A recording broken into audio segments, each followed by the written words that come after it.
বিসমিল্লাহির রহমানির রহিম। বর্তমান আমাদের কমলপুর দিঘির পাড়ের এই জায়গাটা হচ্ছে একেবারে ভয়ঙ্কর একটা জায়গা।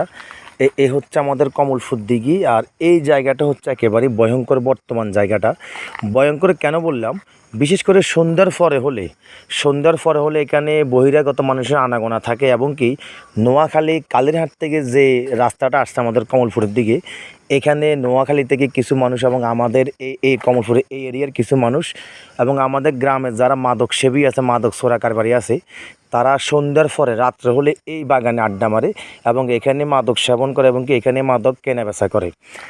তো আমাদের গ্রামে যারা আছে, আপনাদের দৃষ্টি রাখবেন যে এই গ্রামে যারা মাদক সেবন করে অথবা মাদক কিনে বেচা করে, এদেরকে অবশ্যই আপনারা ধরেন, হাতে নাতে ধরে আইনের আওতা নেন। আর আইনের আওতা না আসলে এদেরকে গ্রামবাসী একত্রিত হয়ে সবাই এক হয়ে এদেরকে একটা বিচার করা উচিত আমি মনে করি। বিশেষ করে আমাদের বর্তমান কমলপুরে এই জায়গা হচ্ছে একেবারেই ভয়ঙ্কর জায়গা। আর মণিপুর দিঘির পাড়ের যে সদৃঘ শ্মশান খোলা আছে সেখানে, আর আমাদের এই জায়গাতে রাত্রে হলে এই জায়গাতে এই বাগানে অনেকগুলো মানুষ এখানে বহিরাগত মানুষ এখানে আড্ডা মারে।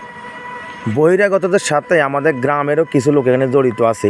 তো আপনারা অবশ্যই দৃষ্টি রাখবেন। বিশেষ করে আমাদের কমলপুরের এই জায়গাটা এখন দিঘির পূর্ব পাশে, আপনারা জানেন যে দিঘির পূর্ব পাশে এই বাগানটাতে রাত্রে হলে এখানে অনেক মানুষের আনাগোনা হয়। এখানে যারা গাঁজা খায়, যারা আড্ডা মারে, বাজে আড্ডা মারে, এমনকি মাদক সেবী, মাদক চোরাকারবারি যারা আছে, এই রাস্তা দিয়ে আসে রাত্রে হলে এসব জায়গাতে আড্ডা মারে।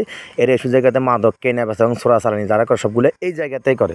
তো আপনারা যারা বিশেষ করে আছেন এই জায়গাতে একটু নজর দেন, এবং আমাদের এখানে সিসি ক্যামেরার আওতায় আমাদের মনে হয় প্রয়োজন বেশিরভাগ কমলপুর মানুষের। কেননা আপনার গ্রামে যদি একজনও মাদক সেবী থাকে, আপনার ছেলে, আপনার ভাই, আপনার পরিবারের সদস্য আজকে হোক কালকে হোক, এক মাস পরে হলেও সেখানে তারা একদিন না একদিন মাদকের সাথে জড়িয়ে যাবে।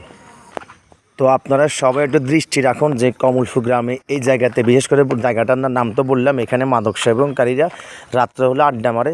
আপনারা অবশ্যই এই জায়গার দিকে নজরটা রাখুন। ধন্যবাদ।